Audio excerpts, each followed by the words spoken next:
Someone asked me, if you had only one food to eat and you had to do the best you could to live on only one food along with water, what would it be? I would choose. This is a 4,000-year-old food. This is a food consumed by people who live in the blue zones, who live to be 100 years of age and don't get sick and don't need medicines. This is the highest level of immune strengthening nutrients of any food. 70% of our health outcome as we grow older is not directly related to our genes, but the messages that we have sent to our genes. How we eat, how we move, how we think, how we act in the environment we're in. 70% of that is what determines our health pattern. Back to the Better Human podcast. We're welcoming back our good friend, Dr. Jeffrey Bland. How you doing, brother? Hey, Greg, great to see you again. And I send it back to you. How's life going for you since our last get together? Life is going well. I mean, since then, try to operate with some good decisions when it comes down to health, exercise, and food and environment. I actually recently had back surgery, and part of the back surgery was we got stem cells injected into the other disc. So that's been quite the interesting run. We've just done an episode actually with the stem cell clinic, and they talked a lot about that. But, we also got into that episode, right? More about sort of how important it is for us to operate with certain lifestyles, which in turn supports the stem cells growth and nesting and stuff. And that's what we're going to talk to you about today. You are the ultimate functional medicine guru. In fact, you might argue you are the OG when it comes down to functional medicine. Right? Well, thank you. Just for the audience, if you did not listen to the previous episode with Jeffrey, I would highly suggest you check it out. We had an amazing conversation, and really, this is part 2 to follow up and just reinforce what we spoke about. And you've recently just completed a new study, which we're going to talk a lot about today. So let's kick off with the big sort of, topic of inflammation, right? Like this is the death of us. This is what makes us sick. This is what impacts us in a negative way. Considering inflammation and the environment we live in and the food that we live in, or the food that we digest, what are some sort of basics to know about inflammation? I think that's, and I don't want to simplify it too much, but I think, we hear these words like inflammation. I think, I'm inflamed in my back because I've hurt my back. But, inflammation is it safe to say a disease? Well, it's not a disease, but it's a process, right? And it exists in many different forms. And, since our last talk, I just celebrated a 78th birthday. And thank you. On that birthday, I was reminded with my buddies, I have a group of guys I surf with that have been surfing since they were teenagers that are all about my age. And we were talking a little bit about the difference of being, in our mid-70s versus being in our mid-30s as it relates to aches and pains and things that follow us in life. And when we got talking about that, we recognized that inflammation is kind of a process that tracks and follows us throughout life in different forms. One form is acute inflammation, where we sustain a really serious injury, and part of our body's recovery process is inflammation. We get swollen, we get red, we get hot in the joint or wherever the injuries occurred, and our body hopefully resolves that inflammation fairly quickly, and we recover our normal function. The other kind of inflammation is the one that's more insidious. It's chronic inflammation, and it kind of is like a simmering pot that just continues to be sub-boiling all the time. That's actually been called inflammaging. It's a new term. Inflammaging, cool. Inflammaging, because it connects into the aging process. And that chronic inflammation is as contrasted to things that happen because we've injured ourselves. Chronic inflammation is a consequence of the immune system being in unrest situations. The immune system feels that it's being aggravated, that it's in a hostile environment, that it's being attacked or offended. And so then begs the question, well, what would cause our immune system to suddenly not be our friend, to be out there doing battle when we really don't think it needs to be? And the factors that actually induce that inflammaging process, which is an activation of our immune system, is associated with the lifestyle principles, the things that we eat, how we think about ourselves, how we move, where we are, how we sleep, stress factors, toxic exposure to chemicals, our gut microbiome. All of those things then send signals to our immune system that then create this process of unrest, which we call inflammation. So this chronic inflammation is a very significant issue because it actually connects together with virtually every age-related disorder: dementia, heart disease, diabetes, cancer, arthritis, inflammatory bowel disease. All those conditions connect into this process of inflammation, and it really is associated with accelerated human aging, what we call biological aging. So our age and birthdays stay fairly constant, as much as we might want to fake on our birthdays. They always come. But what doesn't stay constant is our biological age, the function of our body that is tied to how our immune system is functioning. And if our immune system is in this aggravated state, that's called inflammaging. And now we're undergoing accelerated aging, which then increases the risk to these major diseases that most of us would like to avoid.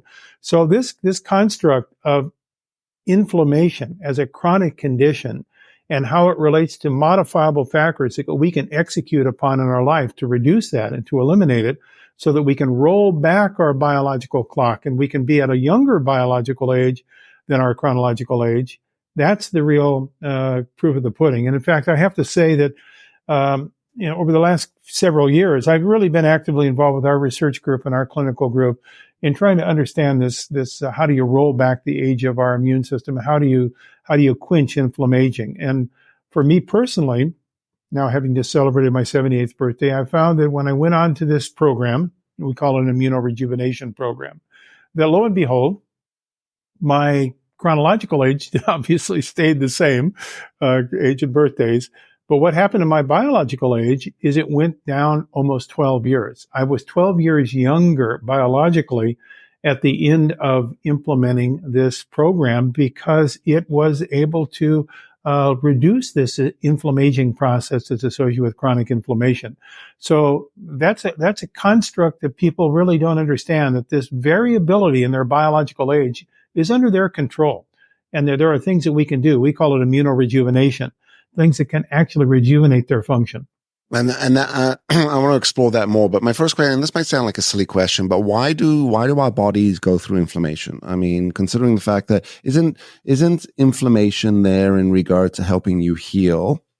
Am I right on that? Like, let's say you injure your back and your body inflames in order to heal and rest. But it is that exact process that ends up creating us to age more, be less well, etc. So, I mean, and that's why I said it sounds like a silly question, but why? No, it's not a silly question. I think that's really the heart of this whole discussion, that question. So let me give you my quick answer to that more, I think, complex question. My answer is that the body's inflammatory system is there to help us to recover from various types of things that it perceives, the immune system is perceived as injuring or attacking or putting the body at threat, like an infectious disease, like a virus or a bacterium. But it also is there to help us to repair and recover, like you've had recently with your stem cell transplant for your back injury. The immune system is there to actually help to repair the tissues, to bring back healthy tissue, and to move forward without memory of an injury. If the body, however, is getting information from the exposure to things that we're living with, and that might be toxic foods, that could be toxic relationships, that could be toxic chemicals, toxic microbiome, those things then send signals to our immune system that says to the immune system, gee, we're at risk, we're at jeopardy, we better mobilize our ability to be prepared to do battle because we're under siege, we're under stress. In that case, then, we become an innocent bystander to our own immune system's injury. And in that case, that inflammation causes now chronic inflammation that injures us rather than leading to repair, as it would be the case when you have an acute injury. So this chronic kind of what I call simmering pot of our inflammation is really a consequence of the immune system not being at rest because we're exposed to things that the immune system is doing what it should do, trying to protect us from ourselves, basically. Mm-hmm. And then if we've gone through some of these toxicities in the past, is there like a cellular memory that sits there? So if we're exposed even in the slightest bit in the future, that memory, that cellular memory goes right back to that sort of, inflamed, protective state. In other words, it's an overdrive when it shouldn't be. That's another really good observation. So our immune system is considered to be composed of two general components. One is called the innate immune system, which is kind of the first level of defense, that when you're exposed to something, the innate immune system, which, by the way, resides principally on the places of your body that are first exposed to the outside world. So that's the lungs, the intestinal tract, the skin. Your immune system, your innate immune system, has high levels of activity in those areas to defend you at the first level of potential exposure. Then the second level of exposure, or the second component of your immune system, is called the adaptive immune system. And this is the immune system that a lot of people are familiar with because it produces antibodies that remember something that you've been exposed to, so they can sit waiting for another time that maybe you're going to be re-exposed, so they can jump into action without having to go through the whole process again. So that innate immune system is the first line. The second line, being the adaptive immune system, has the memory effect. So if you've been sensitized to something, let's take a food. Let's say that you've found a food that your immune system considers to be a foreigner. Well, one example of that for many people is gluten found in various grains. So if they have a gluten sensitivity, their immune system recognizes it as a foreigner, tries to then protect you against that foreigner by activating the immune system. So now you go off a gluten-containing diet, your immune system quiets down. But if you then re-expose yourself to gluten, what happens is the immune system remembers that it was having an adverse response to gluten in the past, and it activates that response immediately. So the answer is yes, you do have this memory effect. But the good news is that your immune system has been found to be able to kind of wipe away bad memories and to replace them with new memories. Can we reset that? Can we reset that cellular memory? And that's the process that we've called immunorejuvenation. This is a kind of a breakthrough in the whole area of immunoscience, that you actually have this process that wipes away some of these bad memories in our immune system and restores in the youthful ability of the immune system to be imprinted with new experiences that hopefully won't create those inflammatory responses. Just the way you describe that, I mean, it's amazing, the future of like medicine and functional medicine where we're at, which is how do we reset that at a cellular level so it is not operating in such a hijacked state. So I'm interested about this program. So talk to us about what is the program? Where do I come and do the program? How do I get 20 years younger? All that good stuff. So, and really sort of what is the process of the program? Yeah, so we found that there are 3 steps in the way the immune system takes signals and converts it into rejuvenating the immune system. When I say we, I really should say plural we. There are many, many people working in this area, many scientists around the world and clinicians that are in this field trying to understand this better. And the 3 steps, or the 3 signals, are things that people do or can do each day. One of which is polyphenols in the diet, a specific family of nutrients that have names called polyphenols. These are members of the flavonoid family. Now, where do you find those? You find those in vegetable products. They're often found in the coloring of vegetables. So we often say eat rainbow diets, rich in different fruits and vegetables that are rich in these colored compounds that are really members of the polyphenol family. Because the polyphenols, we have discovered, and actually are going to be publishing some papers on this research, are capable of resetting the immune system. They have the ability to modulate what's called the epigenetics of our immune system, and then reprime the immune system to be getting rid of bad memories, basically, and start with new uninfluenced immune system cells. The second area are called the pre and probiotics. And we've heard a lot about these recently with regard to the impact that the gut microbiome, that community of organisms that lives in our intestinal tract. Most people don't understand that there are about 3 to 4 pounds of living organisms that live in our intestinal tract, each one of which has personalities that then signals to our body's immune system how it should function.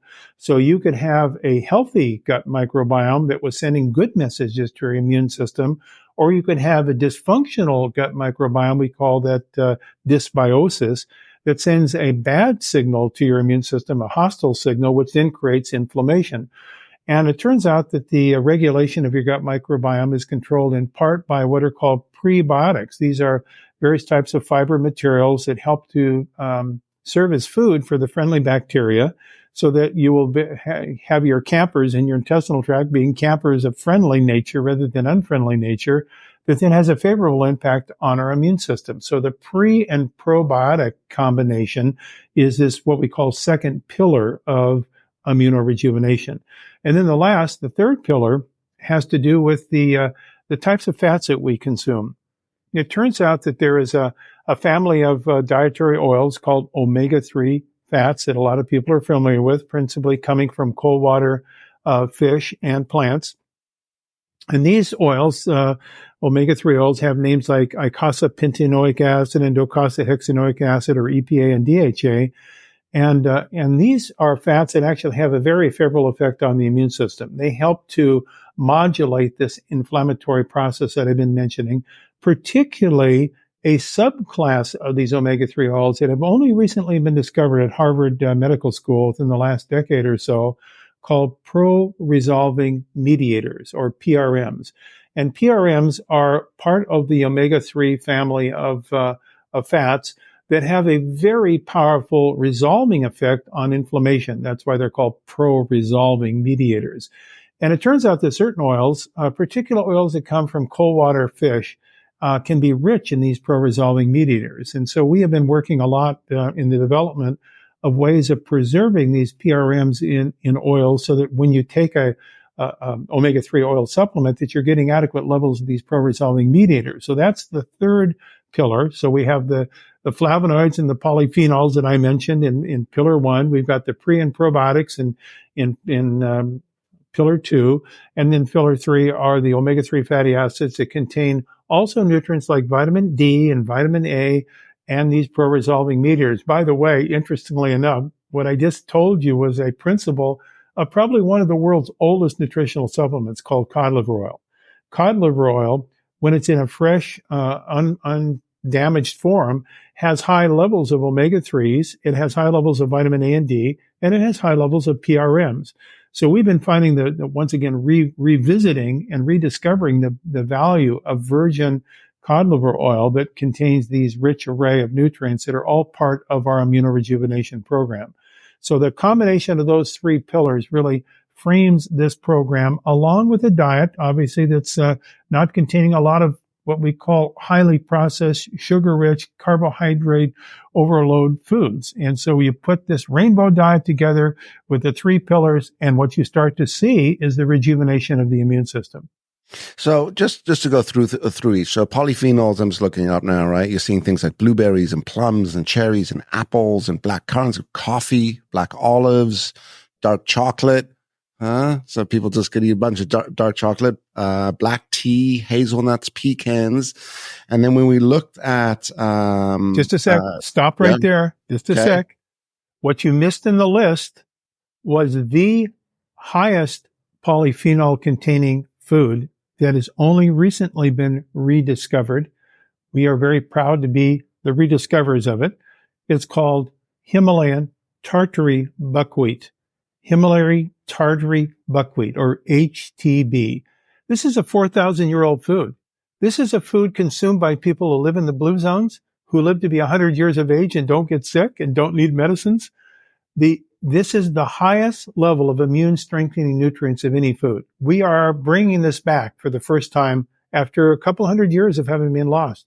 Amazing. So where would I find that today? So is it in actual food form, or it is food? Himalayan Tartary buckwheat. If someone asked me, if you had only one food to eat and you had to do the best you could to live on only one food along with water, what would it be? I would choose Himalayan Tartary buckwheat. High in protein, plant protein, rich in essential amino acids, very high in vitamins and minerals, rich in prebiotic fiber, extraordinarily high in the polyphenols that are associated with immunorejuvenation.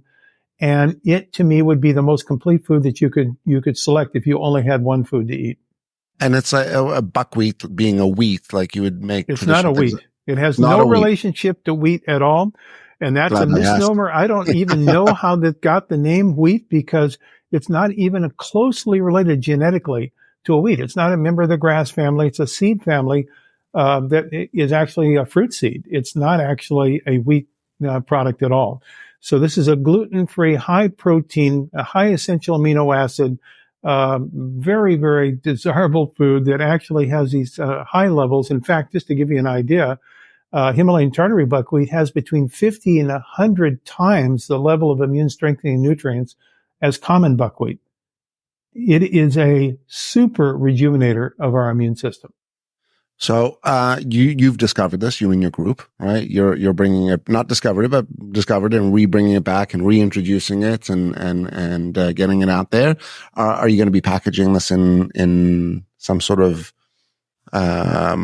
retail product, or is it going to be a supplement? We're the first people to have Himalayan Tartary buckwheat flour. We now have Himalayan Tartary buckwheat sprouted powder mix that has even 3 to 4 times the level of these immune strengthening nutrients, and we also provide it in a concentrated form in HTB Rejuvenate, which is a capsule form. Which basically, we've just finished a human clinical trial. I'm very excited about this. We took 50 apparently healthy individuals, aged middle 40s into their 70s, half women, half men. We had them analyze their immune age using a sophisticated epigenetic gene chip array that we developed with Luminex that is got 850,000 gene sites on this chip. So we measured then the immune age using this specific technology as the start. We then asked them to take this supplement, 4 capsules a day for 90 days. We then retested their using the same analysis, their effect on their immune age at the end of the 90 days, the 3 months. And lo and behold, much to our pleasure and surprise, we found that on average, we could see an improvement in their immune age by reduction of 47%. A 47% reduction in immune aging in the course of 90 days in taking this high polyphenol containing Himalayan Tartary buckwheat. That's called HTB Rejuvenate. So we think we've made a discovery here that is really making this practical and easily accessible to people to get the value of something that's been around for 4,000 years as an edible food that we somehow lost in our food supply a couple hundred years ago. How did you fall upon this? How did you discover it? Well, life is a series of coincidences, isn't it? As we grow older, we learn, how did I get guided into these things? They seem too coincidental. But to make a long story short, over the course of a couple of months, I had 3 what I considered to be at the time coincidences, but they probably weren't coincidences. They were part of things that I was going to run into. The first was I ran into an investigator at Vanderbilt University Medical School in Tennessee who was working on a new approach toward the reduction of blood pressure with a substance that's called 2-hydroxybenzylamine. And when I found out the source of this material that he was studying, it turned out there was only one source that could be identified in natural products, and it came from Tartary buckwheat. I had never heard of Tartary buckwheat before until finding out about this substance. I then asked my colleague, who has worked with me for over 25 years, if she could find out who in the United States was growing Tartary buckwheat. At that moment, I then left to go to China. I was invited to speak in northern China at Harbin to about 10,000 Chinese medical doctors around functional medicine. And during that time, I had a guide host that was a Chinese medical doctor, but also got his PhD in clinical chemistry at Johns Hopkins in the United States. And we got into this conversation on the bullet train traveling from Harbin to Shanghai. It's about a 2,600 mile train ride going at 250 miles an hour across China. And I asked him if he'd ever heard of Himalayan Tartary buckwheat. And it was like the train had stopped and we'd been freeze framed. He said, "Oh, my word, you are interested in this Himalayan Tartary buckwheat?" I said, "Yes." He said, "Well, we are the research group that's doing more work on that in China than any other group. And we've been looking for some in the United States that we could collaborate with." So the combination of the group in China with the group in Vanderbilt, with my coming back and finding that my colleague had found only one grower of Tartary buckwheat in the United States, Sam and Lucia Beer. He's a former ag research professor from Cornell University who had a hobby farm in Angelica, New York, where he was growing some seeds that he had gotten from the USDA that turned out to be Himalayan Tartary buckwheat seeds. And he had about 5 acres he was growing, and he was milling this, and he and his wife were selling it at roadside stands for fun as a hobby. And I then found out he was extraordinarily knowledgeable. He had a website about Himalayan Tartary buckwheat. So now we own Angelico Mills. We are involved with organic farming. We're in regenerative farming of Tartary buckwheat in upstate New York. And I've just been pulled into this totally because I think it has such tremendous health benefits that we're bringing this back, both in terms of the flour, and we have a food lab. We got all sorts of things going on. And when can I get some of this? Whether it is in pill format, supplement format, wheat format, like, is it available for yeah. public You now? just go to bigboldhealth.com, bigboldhealth.com. So that then became the reason. My wife was a little upset when she says, Jeff, you really don't need at your age another thing to do. But I became so But you're a young captured guy. by You're this. getting younger by the day. I'd all like to right? think so. That's right. Thank you, Greg. Yeah. You just had a birthday and went 12 years backwards. There you go. That's what Right. I've been telling her. She said, well, aren't you retired? I said, yes, I am retired. I'm retiring. I'm putting new tread on my tires so I can roll a few more miles. I'm retiring. Attaboy. I love that. All right. Just to close the loop, pre and probiotics, obviously things like yogurt and sauerkraut and, bananas, it says here, and garlic. That's a good prebiotic, fiber that the bananas have non-digestible probiotic fiber. That's right. Yeah. And artichokes as well. Our artichokes are very good because of inulin. Inulin is one of the best prebiotics for a healthy microbiome. Yeah. No question about it. And then obviously omega-3 fatty acids. Eggs is coming up as sort of a really strong food for omega-3 fats. Yeah, they have the interesting kind of what are called phospholipids in eggs. And phospholipids are ways of delivering absorbable omega-3 fats, particularly if the hens have been free range. You can find that you can increase the omega-3 content of the egg considerably if the hen has been free range and they've been eating bugs and stuff. That the actual level of the omega-3s is much higher. Okay, so back to your program. So is it as simple as me introducing these foods into my diet and being pretty regimented with them that I'm going to start to see that biological age click back? Or is there a framework or a process to follow when it comes down to these types of foods being introduced into your diet? Like how much do I need to eat of each, basically? Yeah, thank you. So we've recognized that this can be made very complex, but for most people, we need to deliver it in a simplexity fashion. It needs to be a simple delivery of a complex idea to make it really sticky and usable. So we have developed what we call the Immunity Plus program, which is these three pillars, the polyphenols and the omega-3s and the pre and probiotics, along with kind of some simple guideposts with the diet. And that's all diet and lifestyle. That's all kind of part of this Immunity Plus program. And it's a 90-day program, basically. That's what I went on when I was able to lower my immune age by 12 to 14 years over the course of 90 days. So a lot of people, when I went on the program initially, thought, well, that's just unique to you. But now that we've done this particular study and been able to show it generalizes to a broader array of different individuals, I'm more and more confident that this concept is really executable and delivers goods to people if they're willing to kind of stay the course. And it doesn't require massive changes. It gives up a lot of sweets because we think that sugar is not really good for all this kind of thing that we've been discussing. It has people introducing more fruits and vegetables into their diet, so this kind of eating the rainbow. It has people staying away from overly processed, high salt, high fat foods. But there are so many really nutritious alternatives available now that this is not that complicated. Eating a low glycemic diet, regular activities, and doesn't require exercise to run marathons, but just, in fact, our starting program is just a walking program. And then, rest and relaxation and sleep all become part of a sleep hygiene program. It's so simple, man. It's so simple to be healthy. If we eat well, we move our bodies, we get sun. I was recently traveling in North America, and I must admit, I find first my energy was sapped. By the end of the week, I was exhausted, and I'm like, okay, well, what's really changed? Obviously, the weather and the sun from Costa Rica is big difference, but my food was drastically different, right? And I wasn't eating McDonald's every day, but like definitely it was more processed foods, and yes, maybe some sweets along the way as well.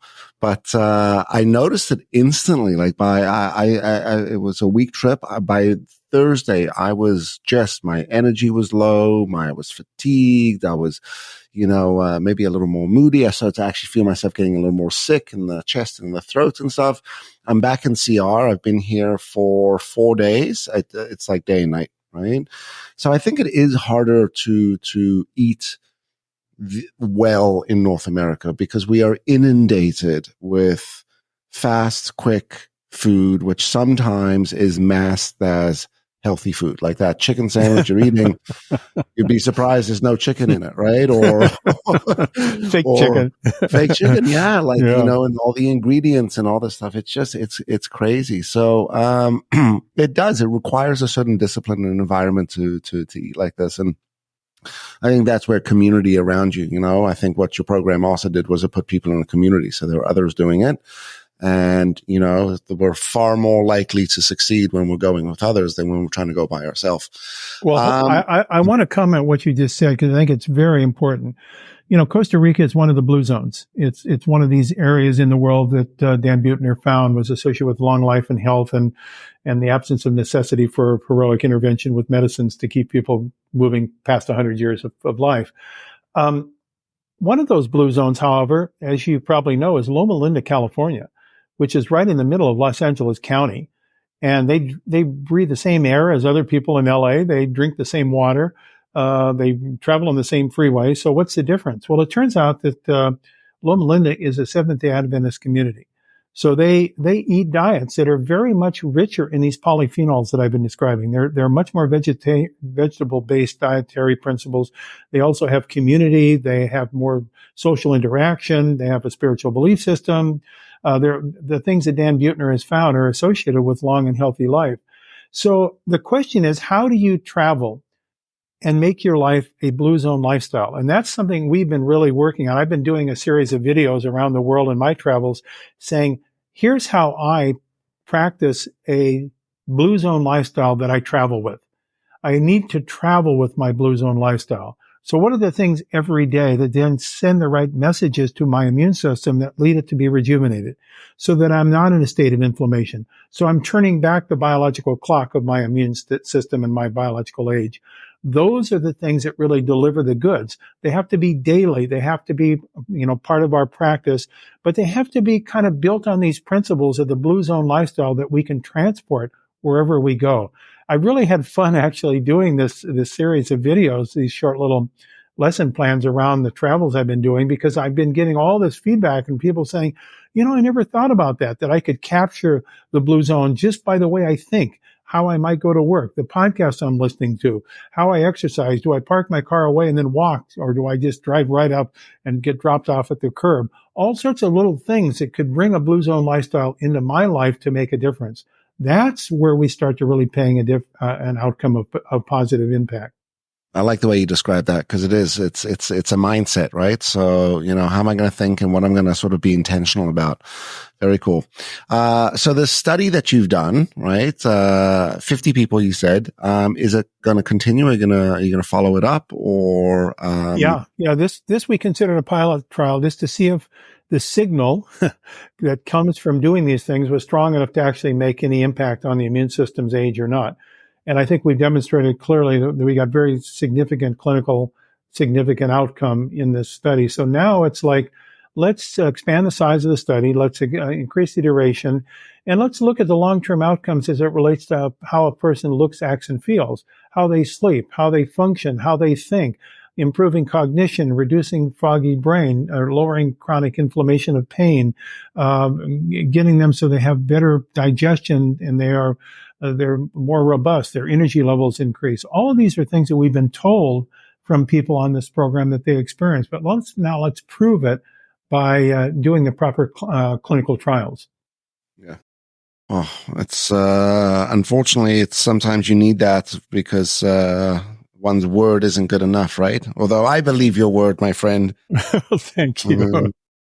Okay, so I wanted to ask you about the product, so we could go check out Big Bold Health. Yes, bigboldhealth.com. And what you'll find between that and my website, jeffreybland.com, is a lot of short little videos that describe the program, the Immunity Plus program, how to implement it, give information about the composition of the products, how we grow. There's a little video from our farmers about their commitment to sustainable agriculture and their love of being involved with something new that they can bring health back to their users. So it's really been a fun thing for me to be involved with this whole community.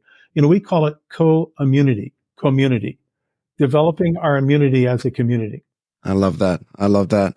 Man, I appreciate you and the work that you do. I mean, without you and people like you, I don't know where we would be. I think we'd be completely fucked right now in the world, between the way we ate and lived and did. And, it's a shame that we haven't operated with this type of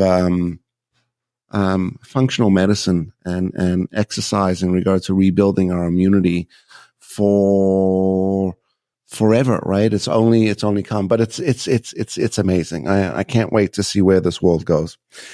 Last question, and then we get the better health question. So I got caught up on these freaking bottles, these hydrogenating water bottles.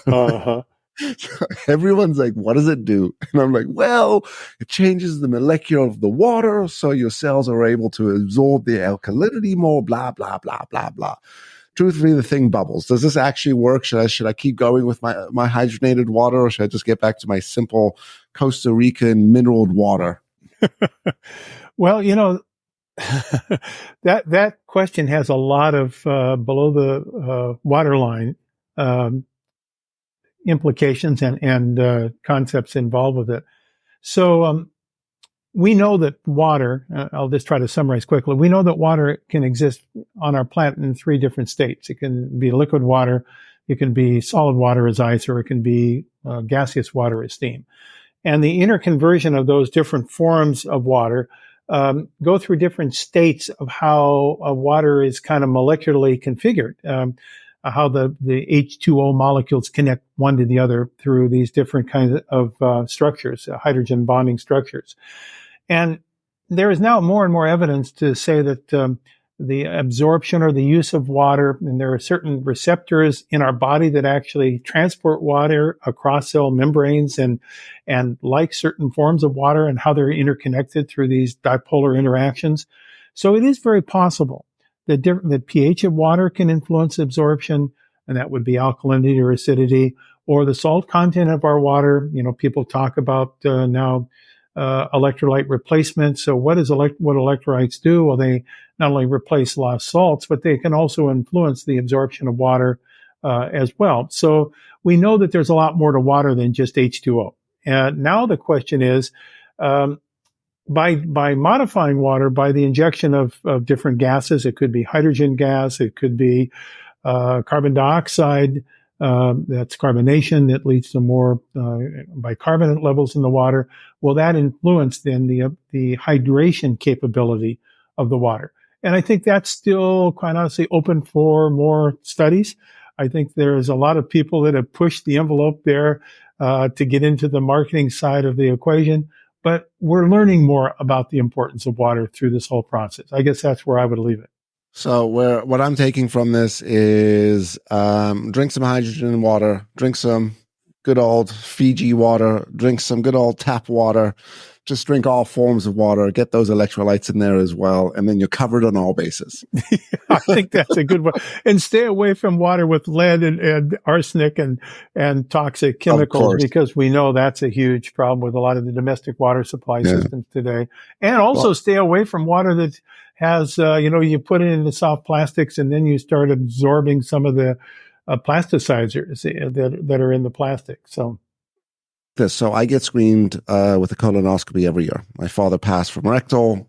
For it is now 16, 17 years I go for a colonoscopy, right? For all the gentlemen out there, if you've never done a colonoscopy, you should do one. It's good times. Yeah. But I have polyps removed every year. Precancerous polyps, hyper polyps, which they could go either way, and then non-cancerous.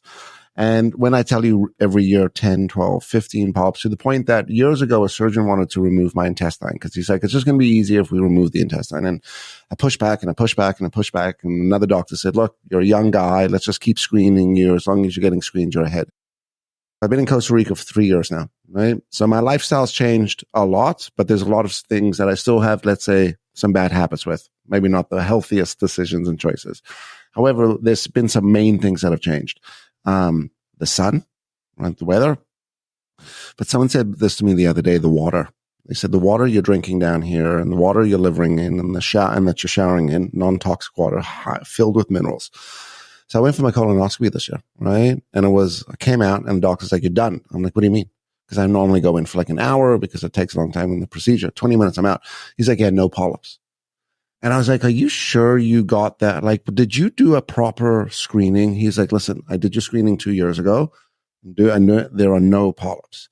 And I'm blown away. Like, I'm like, what could be the main factor of that? And a friend said to me, the water. He said, the water you're drinking down here. And I don't know how accurate or clinical that is, but, it's amazing from a physical and a biology standpoint, even that epigenetics, right, from my father to now not have that pop up this year. Well, I want to really underscore with exclamation points what you've just talked about. This to me, Greg, is just absolutely the quintessential example of everything that I stand for and I talk about, because we don't know exactly what it is that has influenced you. What I think you have is probably familial polyposis, which is a condition that's related to your genes. And yes, that is a very high risk to colon cancer. There's no question about it. But what I want people to understand is that these genetic risk factors are not determinants of exactly how you're going to influence your life over the course of living. And you have done things now and taking charge that influences then how your genes in these cells that carry this message are going to be expressed into the function of your intestinal mucosal cells.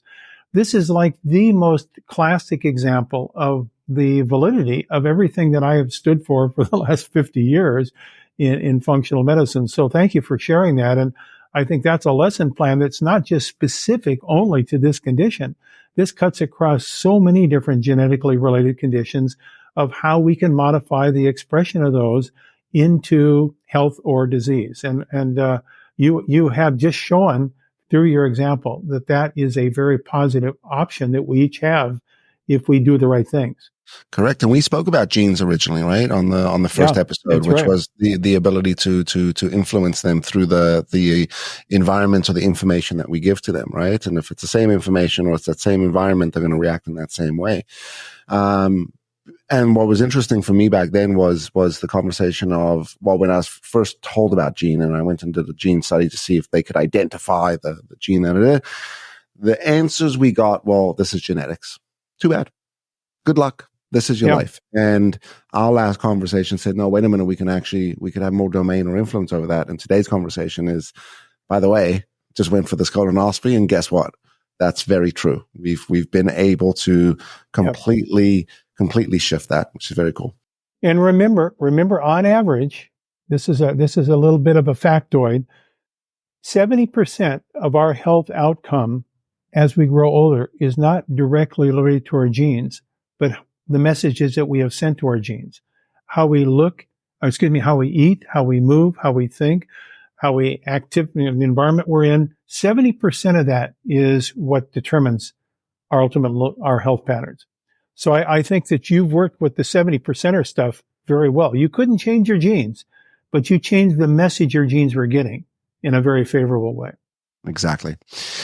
Dr. Jeffrey Bland, again, I thank you for your work, for your commitment to the cause of health, to being a pioneer in the industry, and for really leading the way. It's been an absolute honor getting to know you and being able to talk to you. That's how I feel, Greg, as well. You're doing a fantastic job of spreading very important information. I think about what is an life insurance policy. A life insurance policy in most people's minds is something we purchase that then pays our beneficiary for our death. A real life insurance policy is what you just talked about, something that lives with you every day to improve your life. And that's what you just talked about with your colonoscopy example. That's a life insurance policy. You're insuring life. I love the way you describe that. Love the way that you describe that. All right. At the end of that, man, time flies. As you know, we asked the better human question at the end, but we're going to make it the better health question. So what do you think we could all do to have bigger, bolder health moving forward? I think it would be listening to your podcast. Oh, amazing. I was just going to say signing up for your program and following the 90 days. No, I think that this information that you and I have had the privilege of sharing over the last two episodes incorporates so much that's actionable that people can actually do something about. They can take charge if they feel worthy. If you don't feel worthy of good health, then it's never going to happen. Correct. If you feel you deserve it, you can make it happen. Yeah. Yeah. And get people around you to support you with that, because it's hard to go at things by yourself, right? Absolutely. In fact, it's almost impossible if you are a person who's really focused on health and you're in an environment where the antithesis of health is the normative behavior of all of your friends. That's really hard. Correct. Correct. All right. You're amazing. We'll probably have to do part 3 again, and then part 4, we'll keep this going. We'll make it a regular health episode, but thank you. Anything that you want to drop for the audience? Anything that you got coming up? If you got any speaking gigs that people can come in and check you out at. I mean, we've got bigboldhealth.com. That's where we're all going to go and check out some of your products in the program. DrJeffreyBland.com. I think JeffreyBland.com is a good place to kind of keep in touch with what's going on with me. That's JeffreyBland.com, because we post all sorts of stuff. As you and I talked about before, I've traveled over 6 million miles in my life. So I have a lot of opportunity to meet people that I never would have anticipated, even at this phase of my life. So it's fun to bring those experiences into my podcast. Yeah, cool. You talk about those 3 coincidences, the bullet train and the science. Life is not a coincidence. It's the universe putting you on the right path and giving you the right opportunities at the right time. And it's for us to see that and to capture it. Yeah, I totally agree with you. I think coincidence, we make those coincidences in how we live our lives and who we hang out with. Exactly. All right. To the audience, if you like today's episode, don't forget to like, subscribe, share, smash some of those stars for us. It always gives us more opportunity to get the message out there. Definitely go check out jeffreybland.com. We're also going to have that all in the show notes. If you're interested in some of those supplements and products, Himalayan Tartary. That stands for the Tartary District. Tartary. Yeah, Tartry. Buckwheat. Right.